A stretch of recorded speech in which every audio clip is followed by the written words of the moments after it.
অনুতাপ করো না। পূর্বে যেসব কাজ করেছো সেই সব কাজ নিয়ে মাথা ঘামিও না। এমনকি যেসব ভালো কাজ করেছো তাও স্মৃতিপথ থেকে দূরে করে দাও।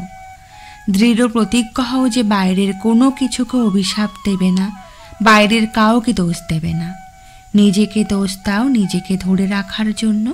এটাই হলো সঠিক পন্থা। মনের শক্তি সূর্যের কিরণের মতো। যখন এটি এক জায়গায় কেন্দ্রীভূত হয় তখনই এটি চকচক করে ওঠে। নিজের জীবনে ঝুঁকি নিন। যদি আপনি জেতেন তাহলে নেতৃত্ব করবেন, আর যদি হারেন তাহলে আপনি অন্যদের সঠিক পথ দেখাতে পারবেন। যা পারো নিজে করে যাও। কারোর ওপর আশা বা ভরসা কোনোটাই করো না। কাজ করো নির্ভীকভাবে, এগিয়ে চলো সত্য আর ভালোবাসা নিয়ে।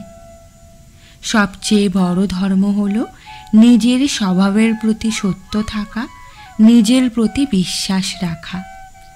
আজকের ভিডিওটি ভালো লেগে থাকলে কমেন্টের মাধ্যমে অবশ্যই জানাবেন, এবং কে কোথা থেকে আমাদের ভিডিওটি দেখছেন সেটাও জানাতে ভুলবেন না কিন্তু। পরবর্তী আরও আপডেট পেতে চ্যানেলটি সাবস্ক্রাইব করে রাখার অনুরোধ রইল। ভালো থাকবেন, সুস্থ থাকবেন।